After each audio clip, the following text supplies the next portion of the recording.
Good evening, Nick. How you doing, my friend? I'm fabulous, Scottie. How are you, buddy? Living the dream, as they always say. Living the Excellent. dream. Excellent. That's what I like to hear. It is a pleasure to get back together with you again. Hopefully, everything ends well. I'm just kidding. We always have a lot of fun together. Always a lot of laughs, and there's a few stories to be had. Every time Absolutely. we get together, but one story that we definitely need to tell tonight, and we are going to be doing it going forward, is the NOWT. And if you don't know the NOWT, we're going to do our very best to make sure we introduce it to each and every one of you, because I believe it's a tournament trail that needs to grow. And Nick, you can speak a lot more to that, so I'll let you have it there. Yeah, I guess that's where our story started, Scottie? It's been a good ride so far. We've had a lot of laughs, a lot of joking, a lot of fun.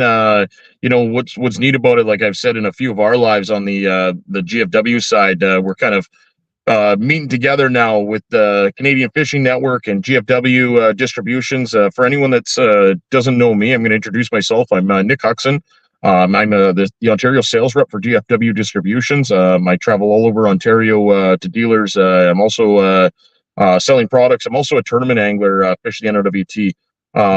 So the NOWT, like Scottie said, is a tournament circuit out of Northern Ontario. It's the Northern Ontario Walleye Trail.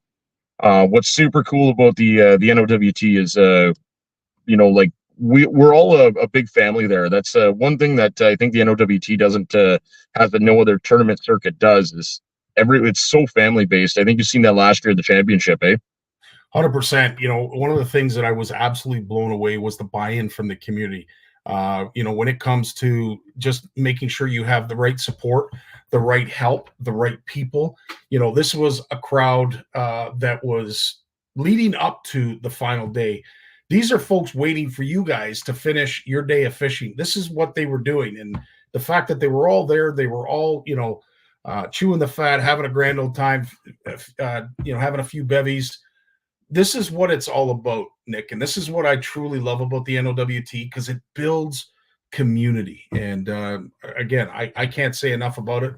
I was talking to Kevin before we went live, and everything that I thought I knew about the NOWT was confirmed at the championship. You get great sponsors, you have a great following, you get the buy-in from the community, and your fans are second to none. Well, that's it. It's like, for anyone that follows it, might have known that it was a little bit of a Cinderella story. We have a couple of guests coming on. We've shared, we got Steve Gravel and Kevin coming on very shortly, but they were Angler of the Year last year, going into the championship for the 2023 season.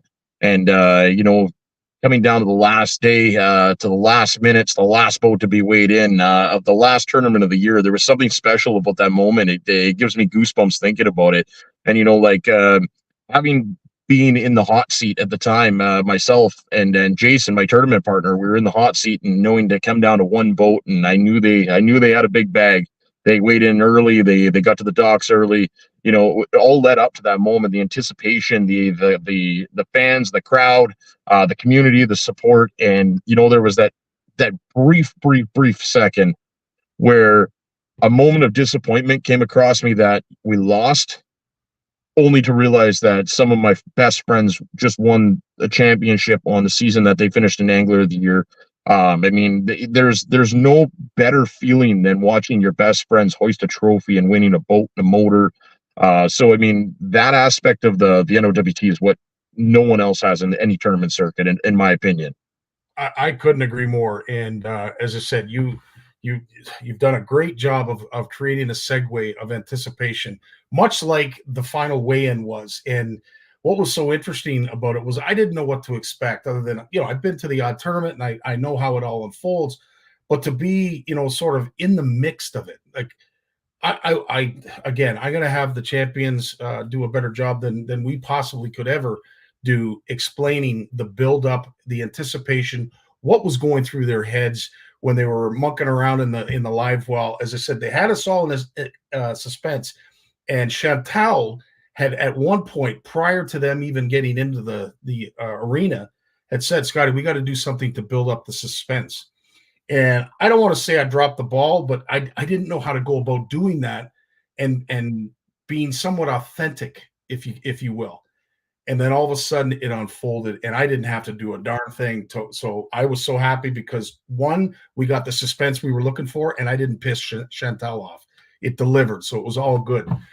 Yeah, that's tough on both fronts. No, Exactly. the volunteers are fantastic. That's what's so cool. We have a couple of awesome volunteers that travel around from they travel around from event to event and make sure that everything's run properly. Like the entire circuit. If anyone's interested in fishing a tournament or ever decided to fish a walleye event, reach out to any of us anglers that fish the NOWT. We'll walk you through it, get you started, and show you, how we'll welcome you into our family and into the walleye community. It's that's the feeling that I have about it. And I mean, like you said, Scott, it's having that suspense walking up, like when we were able to weigh our bags going in second. I think we were third place after day one. We come in, there was a boat ahead of us, so we ended up taking the hot seat. We were leading the tournament as Steve and Kevin backed in.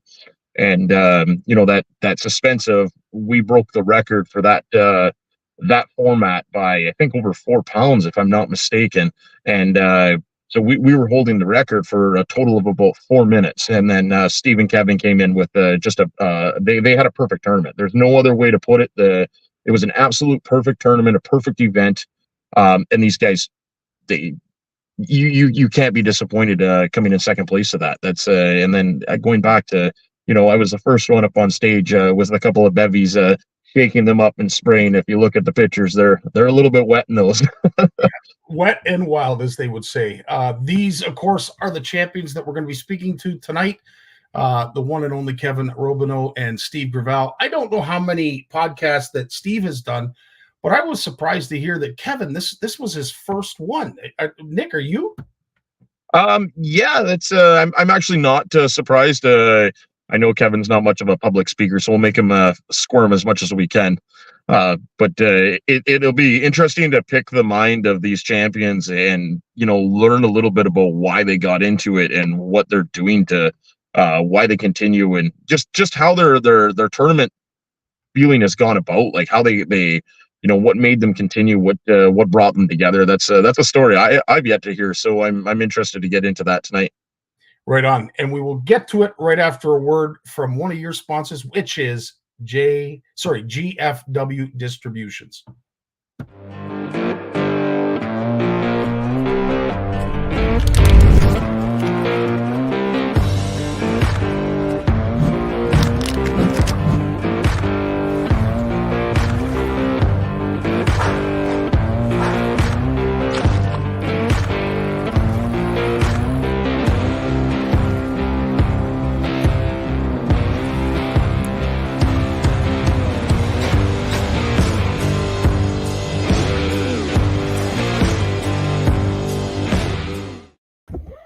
So there are our champions, Kevin Robineau and Steve Gravel. Thanks so much for joining us, you two, to what is going to be a great season. But looking back on the season that was 2023, and I think Nick said it best, you couldn't do any wrong in that championship. You two put it together. You had it figured out. You had it dialed in, and you had us all in suspense at the very end. But I just want to say, on behalf of CFN, GFW Distributions, and of course the NOWT, thanks so much for joining us tonight. Well, thanks for having us. It's our pleasure. Kevin, we'll start with you. You are what I call the Yeti of the North, a gentleman that's got a big heart, wears it on his sleeve. What does the NOWT mean to you, Kevin? A lot of memories, a lot of great times, friendships, memories mostly. Meeting guys like Nick and Danny, Steve. We didn't initially start off together, me and Steve, but one day we just said, my partner is going a different route. Would you like to fish? And he was like, sure. And it just started from there. And we've been fishing since probably, I think, 2011, 2012. So, yeah. The so history lots remains. of time together on the water. Steve, how did you find this guy? How did you manage to run into Kevin, who compliments you as an angler, and together you are a duo that is tough to beat? Yeah, well, I'm originally from Cochrane area. So I used to play a lot of baseball up there, so I kind of met Kevin through baseball. And then in 2012, I fished the cap tournament with my spouse at the time, and it was a blast. And I met Kevin at the hall, and that was 2012 in cap. And he said that his partner was going a different direction. He says he wanted to be my partner, and we said, yeah, sure, let's do it. So we fished the fall Metagami 2012, and since then it was a great time. We had, like I said, it's like a big family. The memories are awesome. And then, so we've been doing it together ever since. That's awesome. Danny, I want to invite you in as well. Thanks so much for joining us tonight, Danny Bacon. If you don't know him, you will soon. We're going to do our very best to make sure we promote this gentleman as well as these three on my right or below me. And I shouldn't have said it like that. But anyway, needless to say, Danny, thanks for joining us. If you could sort of set the stage of what this championship became. Like, of course, we have the arena. We have the folks putting everything together, the tables, chairs, the banners. They bring the boats in, all of the stuff to win, which, again, I can't emphasize how many prizes were available to you anglers. But sort of help us set the stage of what was going to become something that is, in my opinion, very hard to duplicate. You're absolutely right. I mean, it just kind of culminated to just a perfect event at the time, and everything kind of ended it well. And it leading up to that was a just fantastic event. Yeah, and as I said, you had the buy-in from a lot of partners, a lot of sponsors. Of course, Christelle and the team up there do a fantastic job at MFN Fishing. Of course, the championship was the highlight of, I would imagine, the 2023 season. There was a lot of other highlights that anglers had as well throughout the course of the year, but this seemed to just bring everybody together. Would I be correct in saying that, Nick? Yeah, absolutely. Like this is our Stanley Cup, right? You hear it in the bass side of things on the Bassmaster Classic. You say this is the Super Bowl of fishing. Well, this is our Stanley Cup of fishing. Having a championship in the NOWT and be able to hoist that trophy that Steve and Kevin did this year. That's what we've all strived for so many years, and put our nose to the grindstone to try and become better anglers and duke it out on the water. But at the end of the day, come back and still be the best of friends. It's that's what the fishing is all about, and the community is all about, is striving to be the best, but at the same hand being able to be around your friends and to continue to the beer, the drinking, beers and having some laughs and jokes and eating good food at the end of the night. It's the best part about this circuit. True enough. Danny, roughly how many anglers, or how many teams, I should say, make it in the championship? The championship only allows this time is 25 teams, so that's what qualifies every year. So we're all in a race this year for next year's championship. This year's championship's already been set forth, so everybody's already made it in from last year. That's what's being held in Duberville in mid-June. So it's kind of a secondary goal to try and meet, right? So if you're, as well as you're trying to win a tournament, you want to get those top 3 events in order to get the points, in order to qualify for that top 25. So it's just an added incentive, right? 100%. And of course, now what folks don't know is you've got pre-fishing that's involved, you've got travel to get there, and then of course you have the first day of angling. And based on what I understand, and please correct me if I'm wrong, those teams go out the first day, and there's no guarantee that they're going to be there the second day. Tell us a little bit about that.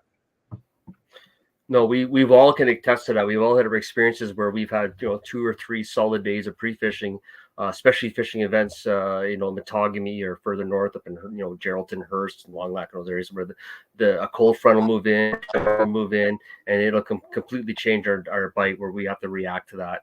And you usually don't get a day 1 or day 2 event being the same. And so when you see the results, especially the championship, this year just blew me away being at that. Like, I finished in 8th place with weights that beat the last 3 winners of the tournament. just to goes to show like how well the fishing was at that event and how good the anglers were. It's just, it was mind-boggling. It was a great experience to see. I'm actually very proud of all the guys and how well they did. You know, it was something awesome to watch. That's for sure. It is, and of course, you know, with our championship champions here, Steve and Kevin. Steve, I got to ask too. You know, having your kids in the forefront of this, seeing the you know, the husband and wife teams, the father and son teams, father and daughter teams. Like there's an incredible mix within the NOWT, not just necessarily the championship, but there's a great mix of anglers. And I'll tell you, you know, although Kevin and you are stalwarts and a dynamic duo, if you will, there are still some really good sticks when it comes to husband and wife teams and some father and son teams. Tell us a little bit about some of those teams that sort of catch your attention and are a little bit of a twinkle in your eye. Yeah, I mean, there's obviously teams that have been together forever. Like ever since we started the circuit, there's been teams been together, but there's a lot of newer people coming in. There was one young team. I think his name was it Jacob Gochi? I think it was him and his son when they fished the Long Lac. Like it was pretty good to see them. You know, he was pretty excited up there. So it's always good when you get the young anglers that are participating and having a good time. Soon enough, my son will be coming with me too, so that'll be something to look forward to. Right on. Well, Kevin, to put you on the spot now, that looks like you're going to be looking for a teammate in the near future.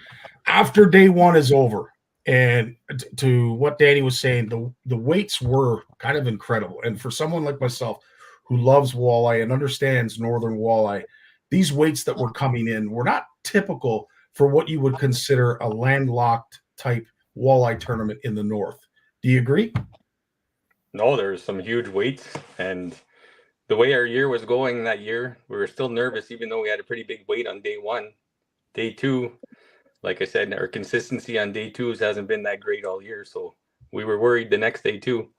So, but our morning started off great. I think by 8:30 we had about a 6.5 pounder in the boat and all of our 18 inchers. So it started off good. So the stress was gone a little bit by 9 o'clock, you could say. That's we awesome. just needed to find that kicker. And later on in the day, as we will find out, you did that. But Nick, walk us through the end of day one. These were the teams that were the top five. We don't have their weights necessarily, but as you mentioned, Steve and Kevin were in first. I believe Robbie Tremblay and David were in second. You were in third. Luke and Kyle were in fourth, and of course Miguel and Denis were in fifth. So anyone that doesn't recognize any of these names, that is the scariest list of names to be in the top five. Out of all of tournament fishing in Canada, that is the scariest group of dudes up there to fish against. And I mean, I can imagine Steve and Kevin leading into day one. I'm glad I was not leading that tournament. That is that's a lot of pressure and a lot of good sticks behind you. Now, having that said, it's there was a lot more to the. If you pull that picture back up there, Scottie, there was a lot more to that picture. So Jason and myself in the center, the team to at the picture to our left, our right, Team Abitibi. Those guys came from Quebec this year. First time on tour. They were battling it out for Angler of the Year with Jason. And you know, like they needed a second or first place finish to, and they come in third on the tournament. So there was so much on the line, more than just the championship. Having the Angler of the Year come down to the last second and the last draw and the last position, and then to have the championship at the same time. I mean, it was there was so much turmoil. There's so much so much battling, so much on the line for all of the anglers there. It was again back to the most incredible day of tournament fishing I've ever experienced. Just to see all of that go down, that much hype go into the last day, it was incredible.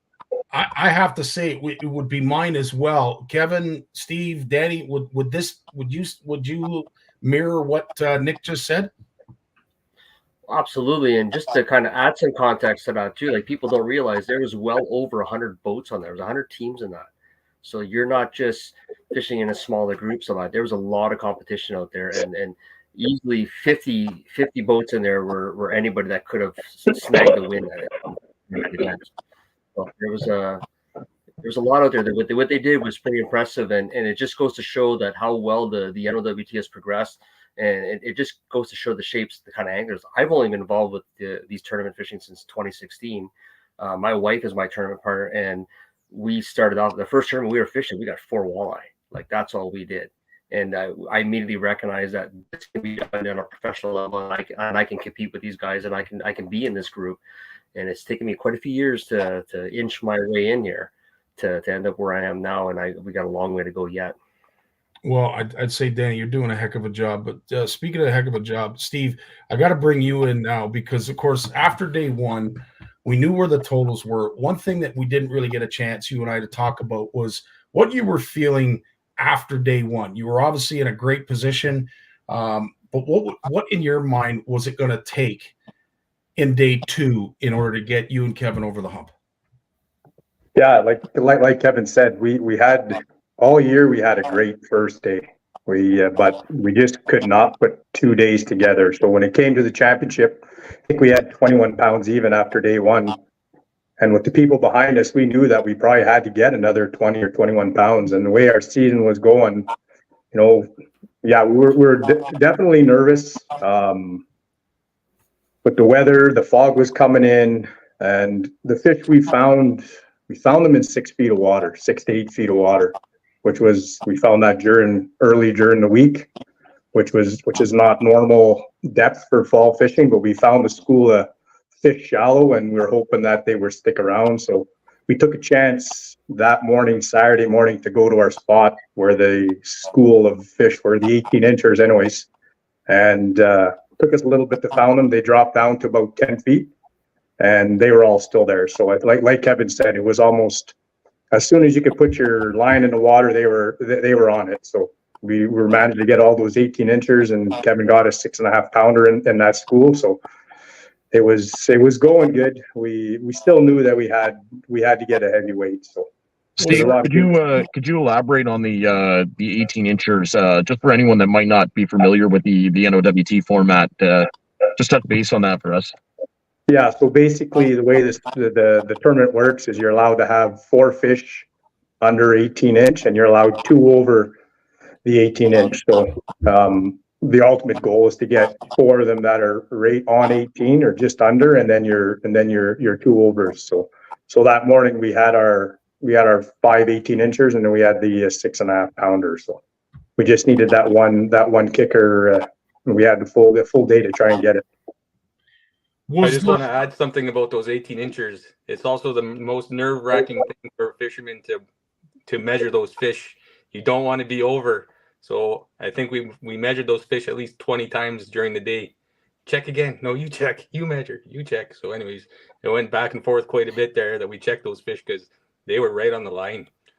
And a lot of people don't realize too that those fish do shrink in the live well. As they're nervous and they're anxious and they've got all kinds of adrenaline running through them. They have a tendency to loosen up, and eventually they will retract. And anybody that has caught walleye, maybe not in a tournament setting, but just out fun fishing, you'll find that your fish sometimes will shrink in the live well. So to what Kevin's saying and the rest of the anglers that are a part of the tournament, you have to be on your game. You got to know, because the last thing you want to do is to show up, in this case, the teepee, with fish that you're not allowed to have in possession. I think you're explaining that just vice versa. So I find that the fish, when you hook a fish and you're fighting a fish to the boat, it's all that adrenaline, like you say, it tenses up. So when you do go in the live well, they actually loosen, like they'll expand, not contract. So your fish will actually gain up to a quarter an inch through the day, which is a perfect time. I'm going to let everyone know now that it's we gave a little bit of a tidbit and a little bit of what we were up to. So now that the NOWT is starting, like the season's upon us, we got something very cool. This is the official NOWT bump board this season. So what it is for those fish that is so important to get to the 18-inch mark, which is actually 46 centimeters. So what this device is here, this is a precisionally tuned bump board that is actually certified with the Ontario Standards of Measurement. So we're going to be releasing that. They're available now at Typers in Hearst, and also at Raxman. These bump boards here will be available for purchase for any NOWT angler, and as well as any other angler that wants a certified bump board. They go up to 33 inches long, and they are accurate to 1/10 of an inch at 60 degrees Celsius. So that's how much effort we put into them. And what's neat about them as well is we have a couple of lines up on the bottom right here and the top. So the tail pinch has to be maximum width. So we've actually measured walleyes, 46 centimeter walleyes, pinched their tails down, got the maximum measurement. So the tail lines are going to have to be between this point and this point here, and cannot cross the 18 or the 46 centimeter mark. So it takes out that human error for anyone fishing tournaments, because those fish are what win tournaments.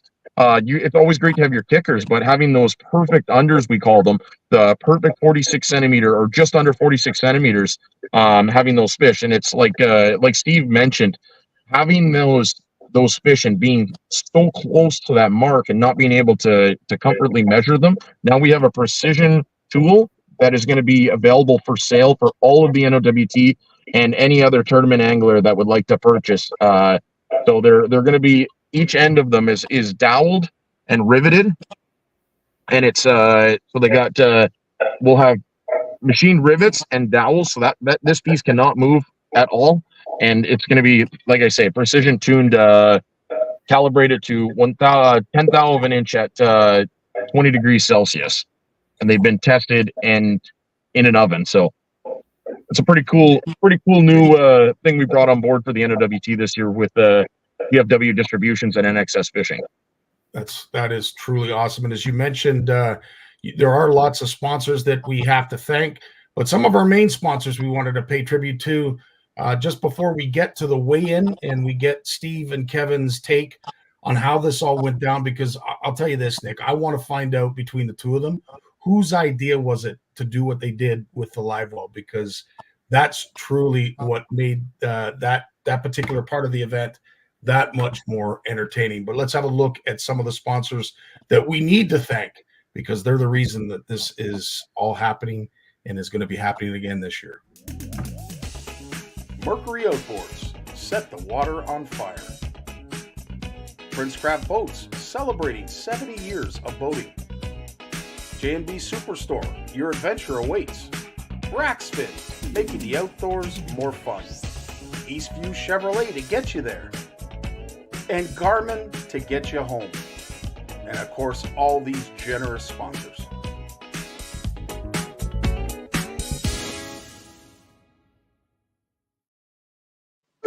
All right, Nick, you're up. You're going to be the one that tells us a little bit about how this sort of got to where it is. Obviously, you and Jason have brought in a good bag of fish, what I thought was a winning bag of fish. And then from there, Nick, I'm going to let you take it. How you describe it and explain it far exceeds anything I can do. Yeah, we come in with the bag of 2 days of a perfect tournament, essentially. Day two, I mean, we could have had a little bit better unders, but our overs were, our kicker fish were gigantic. Like, we had 2 8-pounders. We were on big fish. I mean, we took the gamble saying, hey, like, can we try and upgrade this for half a pound? We figured that we'd spend the rest of our day looking for those perfect unders, perfect 46 centimeter fish, which we weren't able to find like we did day one. Our fish moved, but having those 2 kickers, I mean, we come in really confident on what we could do, but knowing full well that the anglers that were behind us, the Abitibi guys, which come from Quebec, they put a run in this year. It's something that I don't think anyone's done in the NOWT. Those guys are going to be hammers next year. I'm looking forward to fishing against them again. They make having competition like that makes you a better angler. It makes you try so much harder. It gives you that drive, right? So having that bag, having everything roll in, I seen Kevin. Kevin had his hands on his the boat steering wheel, and he never looked up. He looked like he was going to be sick the whole time. So I knew something was going on. It was either super close or they had it by a landslide. Mr. Cool and Collective, Steve Gravel, was up on the bow. No, we never got him. 16 inches, and I knew something was up. But I mean, I didn't think they had the bag that they did. I thought we legit had a chance of winning this thing. I knew it was going to be close. It was going to be a nail biter, but it turns out it wasn't even close. So I have to ask for the show of hands between you, Steve, and Kevin. Whose idea was it to do what you did at the live well? I think it was a joint decision there. We were sitting there. We had the 8.5 pounder in the boat. We had the 6.5 pounder. We're like, do we go weigh these in and only walk up with a small bag of 18 inches, or do we hold these in the live well as long as we can and hope that nothing goes wrong? So we fished a bit and we debated. Then we were getting worried that our big fish was going to flip. So we're like, well, we have a pretty big bag. I think we're close to 22.5 pounds or something at the time. So I said, maybe we'll just go get they have little girls that come in the boat after you go and show your fish are all live. And then whatever happens to your fish after that, you're pretty safe. So we went in a little early. We got her in the boat and we just sat there. And then as people came in, we just started lying and lying telling them that we didn't really have anything in the live well, but the live well was full. And just, I can attest this is exactly what happened. And Steve, I'll get your take as well, because really at the end of the day, I was preparing in the back of my head, some of the things I'm going to say about Jay, some of the things I'm going to say about Nick, because you had us all convinced you didn't have the winning bag. Yeah, it was tough trying to stay calm when you're sitting on the water that long, knowing that you had a great bag, and then everyone's coming in saying what they have. So when you're sitting on the water and you kind of realize that you won the championship, and it was hard to stay calm, but I thought that it worked out well at the end. I think a lot of people in the hall kind of thought that we didn't do well. I know there was one team in the top 5 that was beside us when Kevin got that 8.5 pounder there on the Saturday. So we tried to play it up that it was a pike, but we were yelling and hugging, and he said, "There's no way you're hugging and yelling for a pike." I said, "Oh yeah, it was a big pike." So we kind of tried to stay calm, but they knew it wasn't a pike. So. Okay, well, you maybe can't get things over you northern folks. You can't get the wool over the eyes of the northern folk, but us city folk, you had me convinced. As Nick said, you guys came in stone-faced. We didn't know. Chantel's, whispering to me like, "Scottie, you got to do something to make it, more climatic and whatever." And I'm like, what do you want me to do? Like, there's nothing I could do. So anyway, now that we've set the stage, we're going to play the final boat win, and everybody's done a fantastic leading up to this. So as it is right now, we're on stage, everybody's watching. We all think that they got nothing but dinks in the live well, and then this happens. Big reveal. What are we waiting for? It's either really tiny. I was just gonna say, if they pull a 6-inch out of there. Man, this is intense. Buddy, I'm loving it. This is awesome. I know I'm supposed to be talking and I'm supposed to keep, but I can't. They didn't lose it, did they? Did they lose it in there? I don't know. Is it in the oil reservoir now? Oh!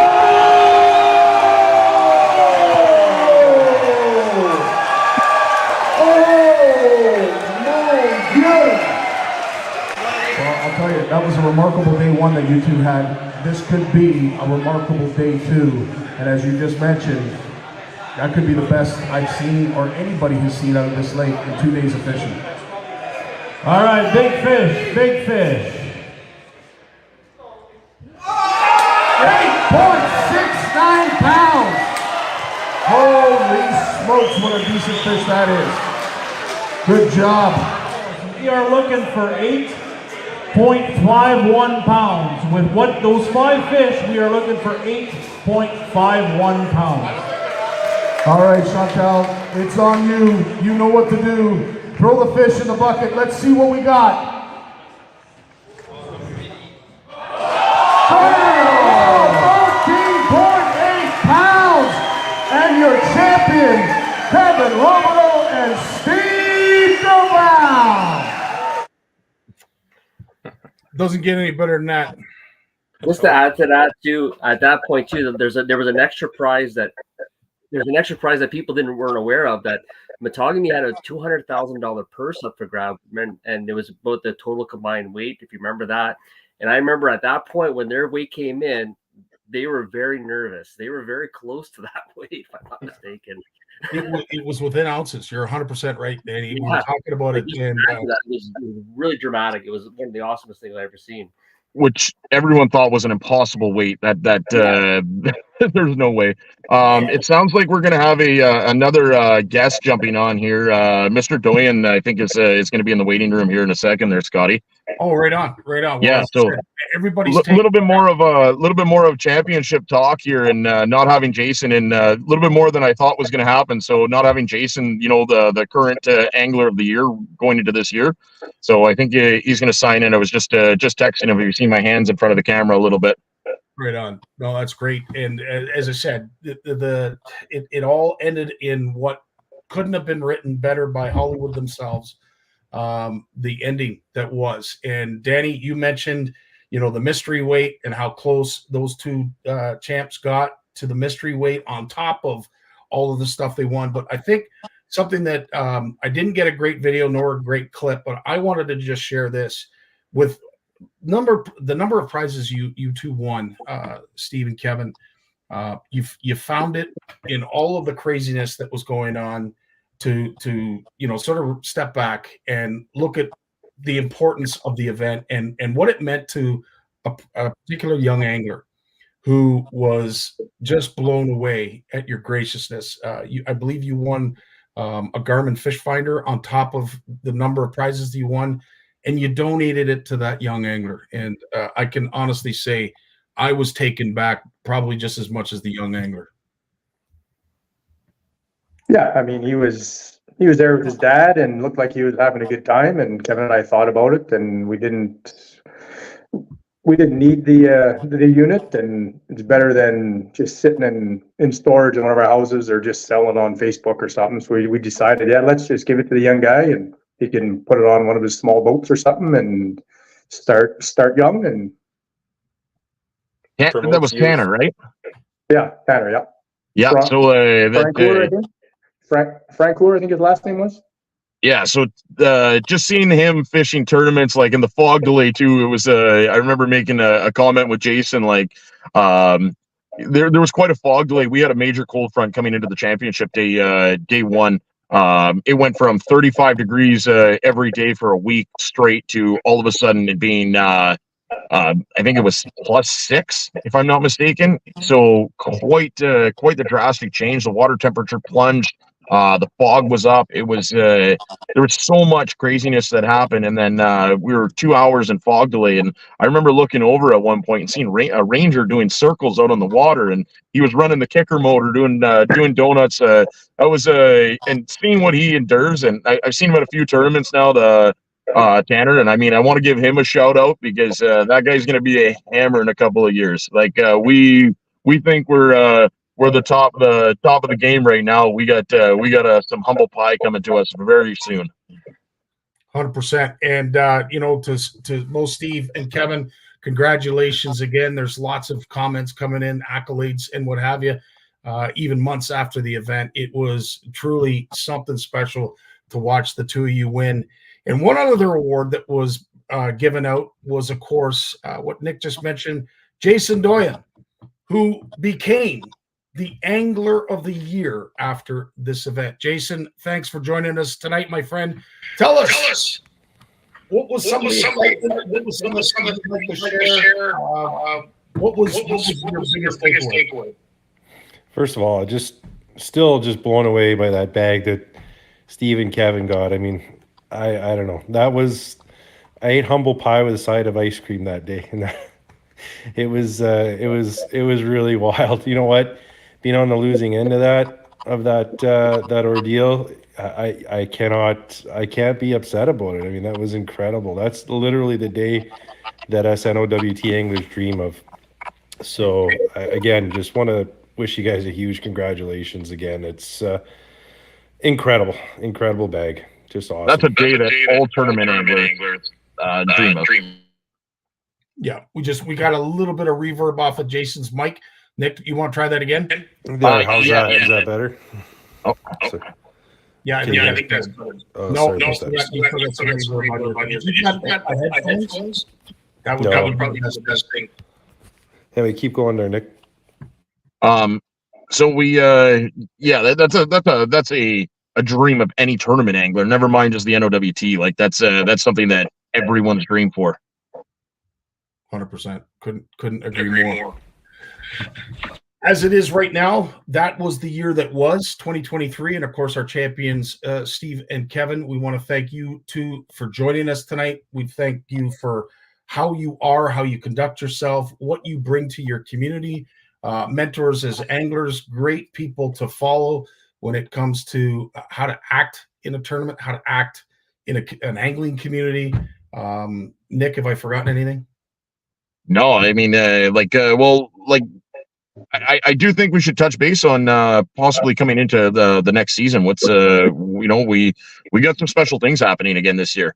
We got another tournament that's going to be we're going to be hosting another tournament with the NOWT. We've talked a little bit on we got my co-pilot. Sorry guys. Anyway, so we got that other tournament coming up with Sault Ste. Marie, which is going to be great. We got we're going to be doing the championship at Duberville this year, which is another. Jason and Rob won. Rob Laframboise won the Duberville tournament where the championship's going to be this year. So that's going to be another one. And I know Kevin and Steve were right there, as well as the total points leader. One of our other pro staff members, Jesse D. Champlain, was second place there as well. He's a local to Duberville. So it's going to come down to a very, very, very exciting tournament again in the this season. So looking forward to that. But all the events again this year are going to be unbelievable. Scottie, you're going to be attending a couple of them as far as I'm understanding. I'm really excited to announce that, yes, I'm going to be up at MFN Fishing, which is the first event. I'm also going to be at Duberville, which is the championship. Really looking forward to that. And, of course, looking forward to getting back with the Turcottes in Sault Ste. Marie. As I said, it was a lot of it had to do with you, Nick, and quite a few other anglers. Shane reached out to me not long after the championship and said, we probably should have a discussion on how you can be associated with the NOWT. So we found some room. I know I'm a big guy, but they've managed to squeeze me in, and I'm going to be at least 3 of the events in hopes that one day to be emceeing full-time at all the events. So thanks, Nick, for bringing that up. Yeah, sorry, we're getting a little bit of interference here. Having that ability to someone to announce the anglers, as far as an angler standpoint, having an MC at an event is it turns it into just from weighing a bag of fish to actually feeling like a professional event. And I mean the talents there, everything, seeing the NOWT grow the way it has, and now we got an MC at several events. It's the hype train keeps building, the tournaments keep getting better, the anglers get better, the fisheries are still fantastic. It's every part of it. Yeah, having a new signature bump board, it's one more element that we're able to step into to build it as well. We got I'd like to touch on the fact that we got 3 people in this call now that are going to be board members of the NOWT as well. So it's we're all striving to see the same things happen and see it grow and see it evolve into, we are the biggest circuit in Canada. We are the biggest walleye circuit, and I do believe we're the biggest circuit of professional anglers in Canada. And now to have that just evolve into something else and do it better every year. It's like MFN this year for the championship. I didn't think they could make their tournament any better, and it was was incredible how much better it is. And this is going to go the same thing with Duberville this year coming into the championship, where it's their time to shine. And I heard some of the talks and some mumbling throughout the community, and I think it's going to be as good or better. It's having that stage set already now, and knowing what we can do with the tournament when anglers put their minds to it. And I know Kevin's got a million great ideas. So does Danny, and then all of the other board members as a whole. We're gonna get into it hard and make sure that we see improvements year after year, and make sure that the anglers have a voice and continue to grow the circuit.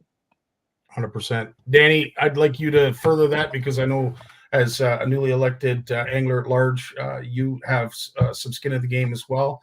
What do you see happening this year?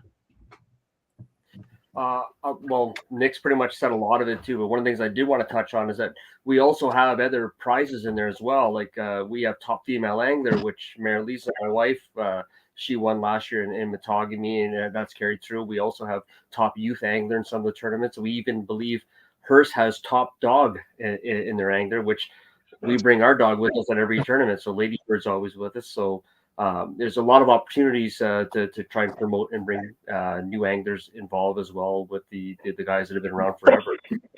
Right on. We'll get to Jason in a sec, but I want to ask the champions, because of course, you know, it's one thing to win, it's another thing to repeat. And Kevin, Steve, what's it going to take this year for you to somehow equal or surpass 2023? Yeah, I don't know. It's going to be tough. You know, there's a lot of great anglers out there, right? So in order to win a tournament, both the days have to go perfect. You know, everything has to fall in place for you. And I mean, yeah, we're going to try and repeat. And we had a pretty good pre-fish last year in Duberville. We had some really big fish, but that was last year. And I know Jay was on some big fish too, and Jesse. So it should be fun. It'll be, we'll try our best to repeat, but it's not going to be easy. No. Kevin, anything else to add?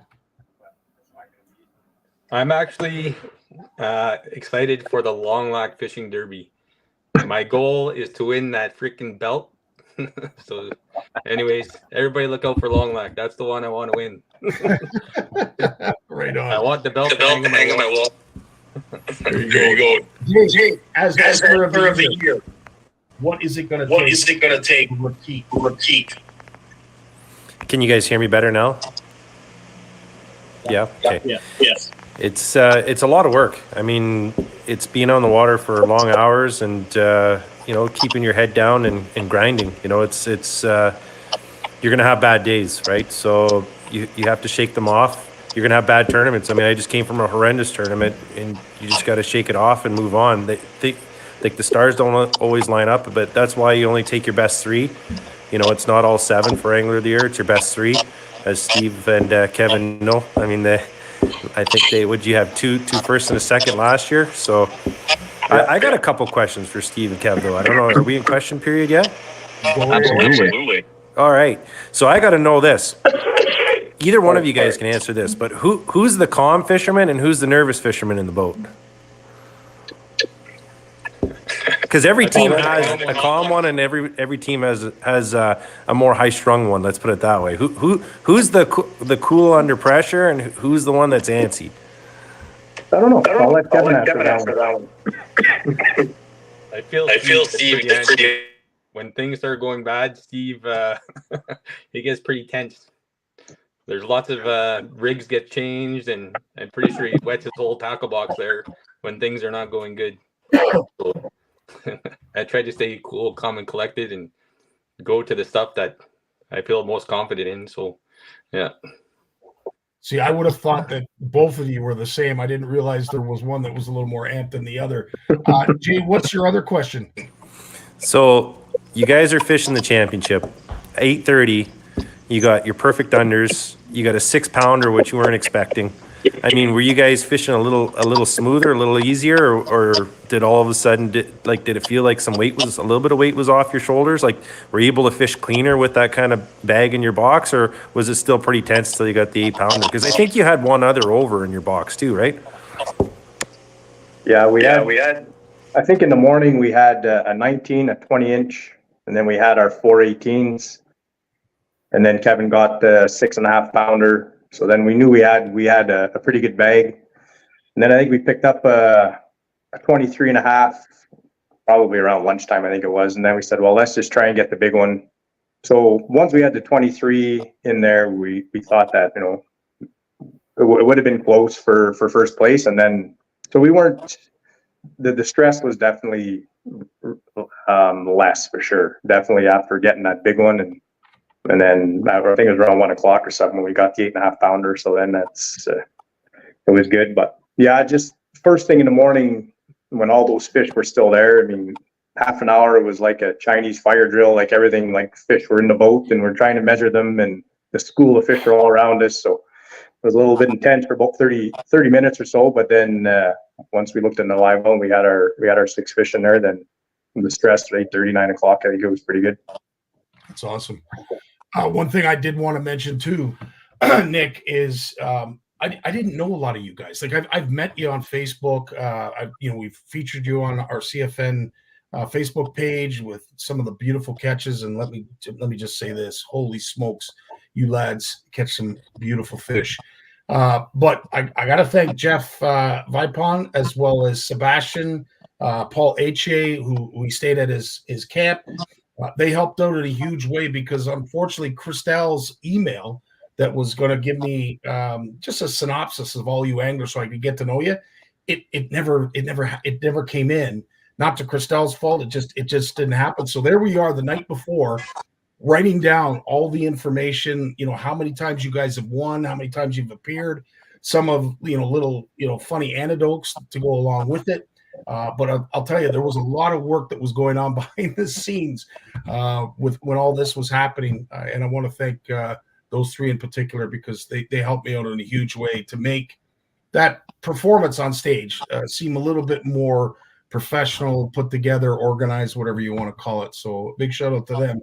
But yeah, it is fun too for you guys as anglers to see some of the old guard continue to participate and compete. But the one takeaway from me was how happy and proud everybody was of Steve and Kevin winning. They truly were happy for them. And you don't usually see that in a lot of competitions, tournaments, what have you. But generally, I would say the majority, if not all the anglers, were truly happy to see 2 really well-revered anglers win last year. And 2 deserving anglers as well. Hey, that's what's Nick, I just have to step out for 5 minutes. I got to pick up my daughter. I'll be right back. Yeah, no worries. Okay. So we got to I forgot to mention everyone. Sorry about that. I meant to let everyone know that Steve had to step out at some point. So my fault.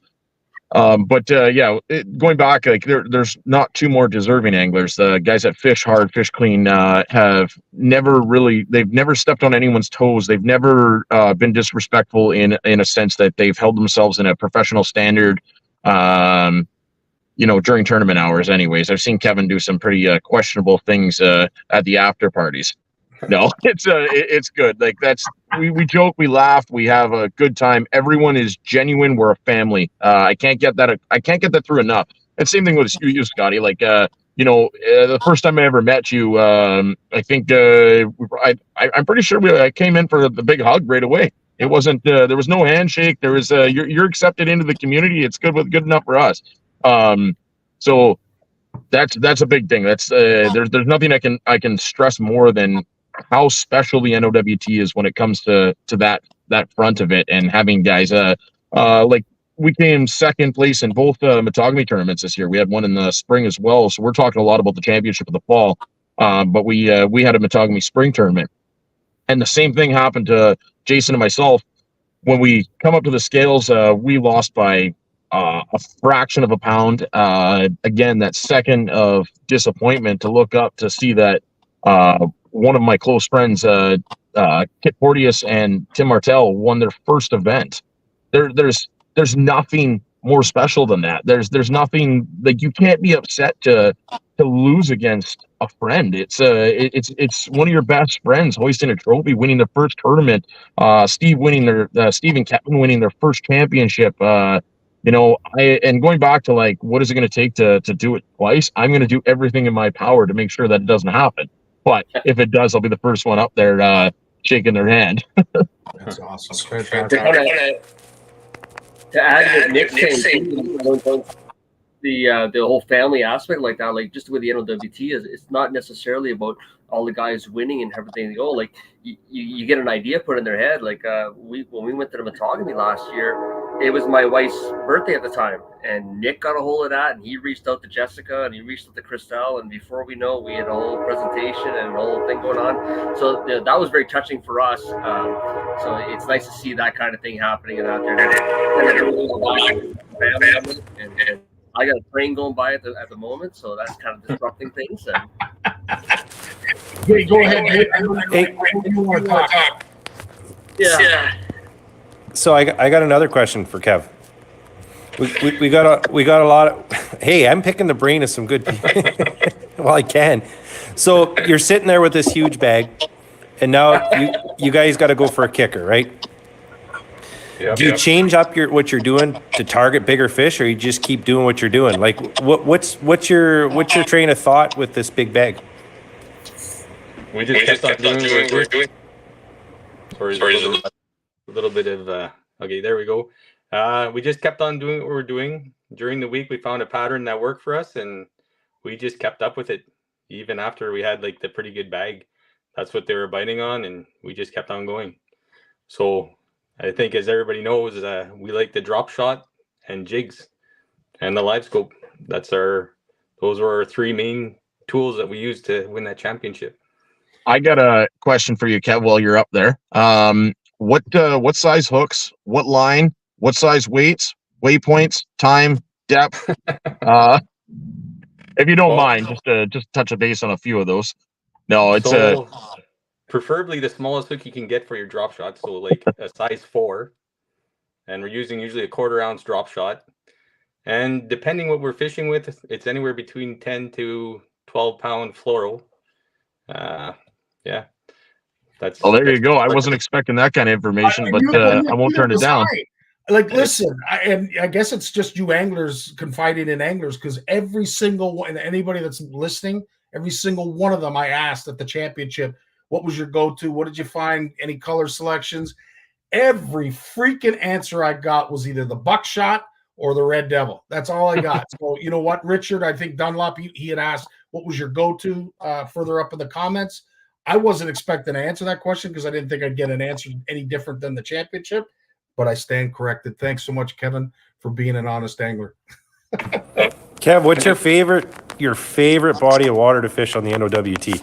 If you had to pick one and you could only do one tournament all year, what's your favorite body of water? Well, it was the fall Matagami after last year, but that's not going to happen anymore. So I'm probably going to have to go with the spring Matagami for now. And I'm going to see how the Sioux goes this year. Hopefully we can catch some big fish and cover a lot of water. I'm excited for that one too. So here's my question to you four. We're at an hour. We're going to try and wrap it up and keep these to an hour if we can.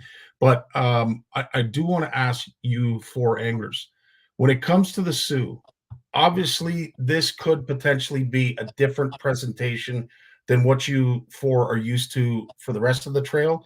There could be some trolling involved, some deep water jigging.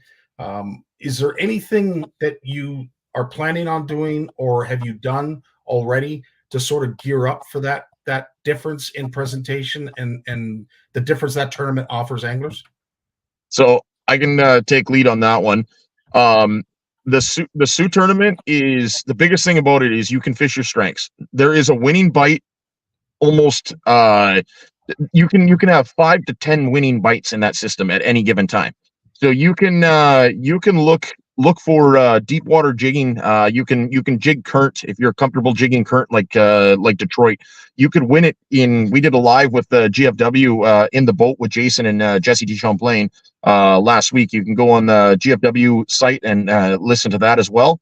It's archived in there. But we talked about right out in front of we did the live right out in front of the weigh-in on the St. Mary's River. You can win a tournament at Blastoff just putting your trolling motor down. And that's a legit, there's been a lot of big tournaments that have been won within eyesight of the Blastoff. You can jig current, you can troll cranks, you can drop shot if guys are liking drop shot or pitching jigs, live bait, whatever strengths you have, weed walleyes is going to be in a play. And again, feel free to reach out to any of the locals. I'm a local Sault Ste. Marie, Jason as well. Jason's won a lot of money on the on that circuit as well, like on different circuits on the St. Mary's River. Reach out to any of the Sault Ste. Marie local anglers, and we'll more than happy to point you in the right direction to where there's fish. It's a big body of water, but it's not necessarily intimidating. It's in my opinion no different than Kapuskasing, where you have 70 miles of water to fish, and it's what's nice about it is you have charts. You can see, everyone knows what they're looking for. So but we can eliminate half the water for anglers easily without a question. So please reach out to us. Myself, Shane Turcott, Jason Doyen, Danny knows the water very well, Steve Johnson. There's so many guys that from Sault Ste. Marie to reach out to, and if they don't have the answers, they'll point the directions towards one of us to help you guys get on fish right away. We want to see this tournament be a success. And Jason, I'm sure, can touch on a few things. He's won a lot more events there. I've won an event with Jason in the St. Mary's, but he fishes it all the time. He's the pro on the water. Put me on the spot there, but no, you can fish however you want. Honestly, fish your strengths. That's my suggestion. Don't try and force something. If you see somebody catching fish and you don't understand what's going on or whatever, go to your strengths, find something different, because you can jig, you can rig, you can troll, you can fish suspended cranks, suspended boards with spinners. Literally anything you can do in walleye fishing, jigging wraps. I mean, Max Wilson won it on jigging wrapping and slow death or death jigs. So whatever you're feeling comfortable with, pick that up. I don't know if you're getting some bad feedback here with my mic, but look, just send me a message. I'd be happy to steer anybody in the right direction. Awesome stuff. Thanks, Jake. Danny, I will ask you, because Richard has asked, and it's something that us folks down here in the South, we're not used to. And when you say live bait, I'm sure a lot of folks are like, what? They get to use live bait during the tournament? Obviously, you're allowed crawlers, you're allowed minnows, leeches, I'm assuming, as well. But when it comes to your artificials, and Jason did touch on it, do you find that live bait outperforms the artificial, or is there a particular artificial plastic that you're finding is starting to catch up? Well, right off the bat, I'm going to tell you, we're all going to give you a different answer on that, but we all have our strengths on that. But it boils down to that body of water at the time. I've been outfished by plastics while I'm using live baits on my home body of water. Actually, Nick's done that to myself. And a few months later, it's reverse roles. So that's the problem. You have a lot of options in front of you. You have to be willing to quickly adapt and change and do stuff like that. Do I have a preference? You like live bait. It has a presentation to it. It works pretty quickly, but when the bite is on, nothing beats plastic. So it's something you can just keep setting it back in there. You also have our problems with our bait management zones and all of that kind of stuff. So you have to take that into account. So you don't have that problem with plastics. You can just grab your plastics and you can just go and for your crankbaits and stuff like that. That presents a lot more freedom in what you're doing, right? And touching on the Sioux, that's going to be a major topic coming to Sioux, because you're not going to be able to transport as freely as you're used to with minnows, especially, or even with crawlers. So plastics are going to become key. Crankbaits are going to become key. I'm looking forward to it. It's going to be an interesting challenge, but at the same point, everybody that I know that fishes the NOWT right now that's competitive, that can win a championship, will do well on this system. They just got to hone in on their area and fish their like you said, fish their strengths. This is very close to my home body of water, very close to Steve's home body of water. We both fish similar waters. We actually fish side by side sometimes. So this is going to be a fun event. It's trusting your electronics, really, I think is what it's going to come down to, and trusting your instincts and moving around. It's awesome. Nick, I know we had planned to keep it to an hour. We're only 5 minutes over. Is there anything more you wanted to mention in this segment before we announce that this one's over and we're looking forward to the next one? Just the last thing I'd really like to mention is thank you to any volunteer on the NOWT. They are the most important superheroes on this circuit. As much as we talk about championships and winning and catching big walleyes and everyone else, every single volunteer out there, you are the true superheroes behind the circuit. That's there's no question of that. That I can't stress enough either. It's having these events for us anglers to be able to do what we do. Without them, we're just a couple guys wearing a couple fancy jerseys with some fishing logos on them. There's nothing more to be said about that. Thank you, every one of you. Every tournament has an enormous community of volunteers and members that help, even if it's 1 hour towards an event or you're there from start to finish. Without you, it's not possible for this podcast, for a tournament, for any of this talk. So thank you from the bottom of every angler. I'll speak for every one of us. Thank you from the bottom of our hearts. Awesome. That's awesome.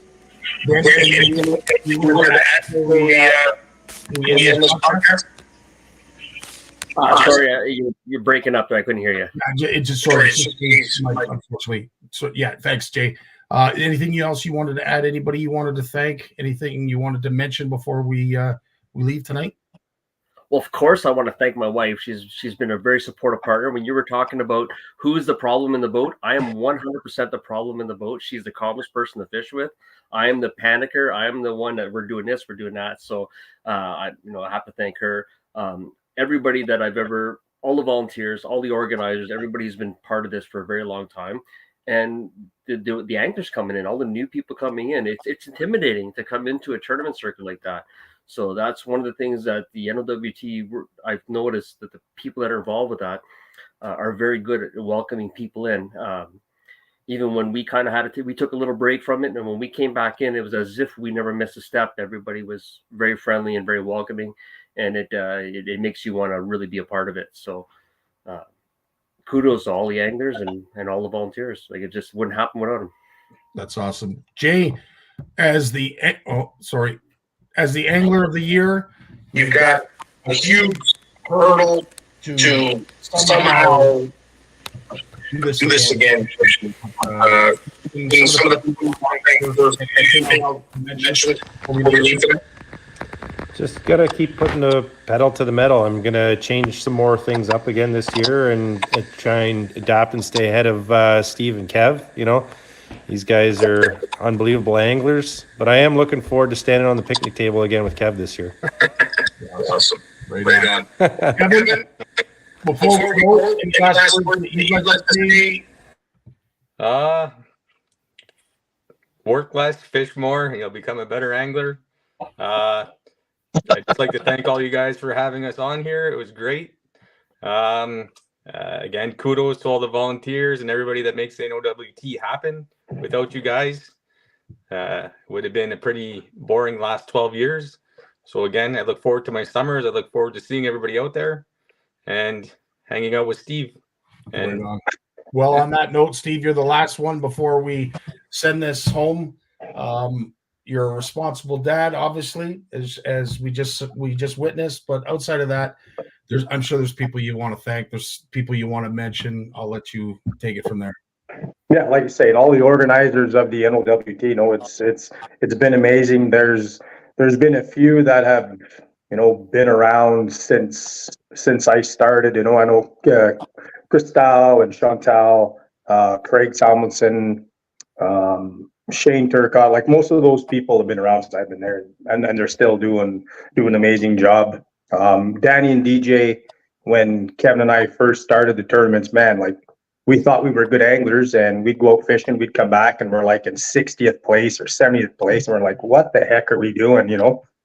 And we'd sit down and they were, you know, they would give us tips, give us tricks. You know, they helped us through every tournament, and it only made us get better. And they were always on the top of the world, those guys. And it was pretty good to just to have those guys kind of help us out along the way.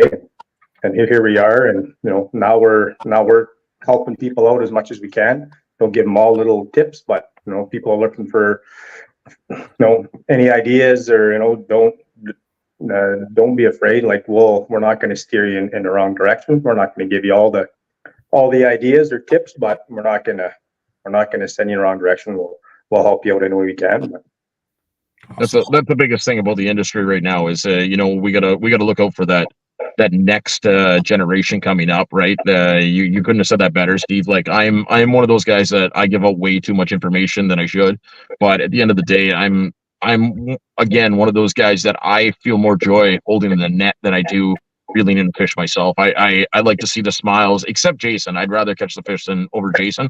But when it comes to everyone else in the boat, I'm so happy to see that smile.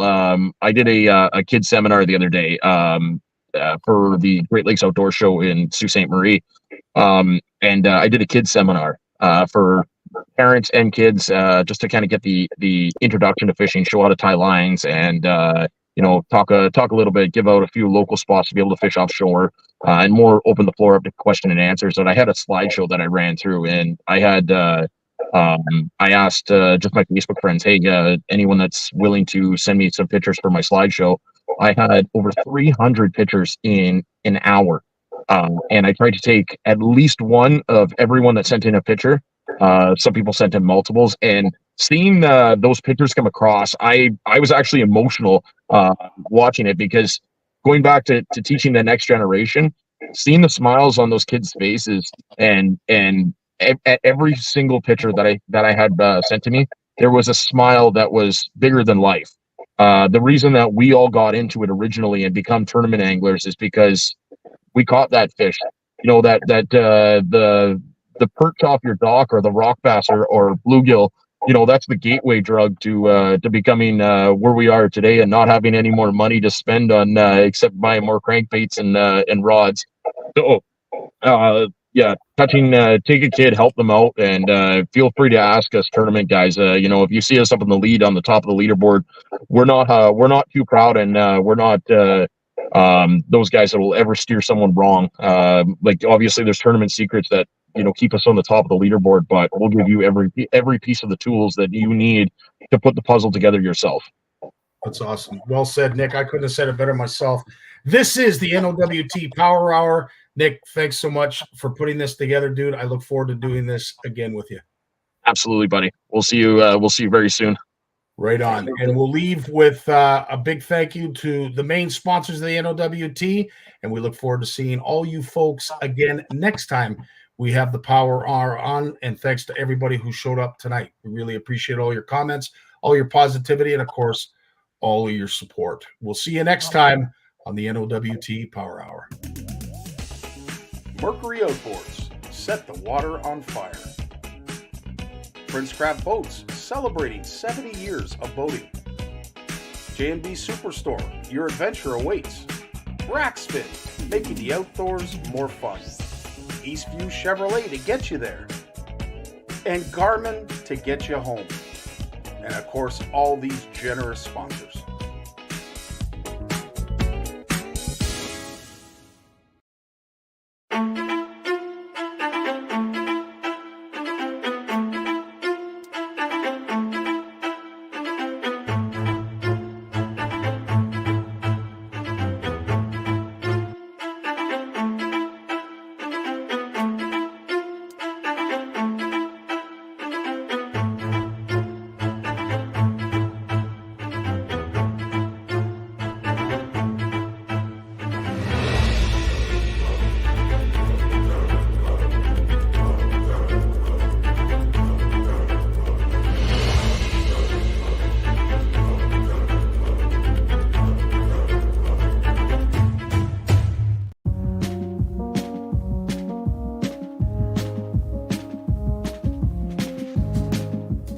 This has been an NOWT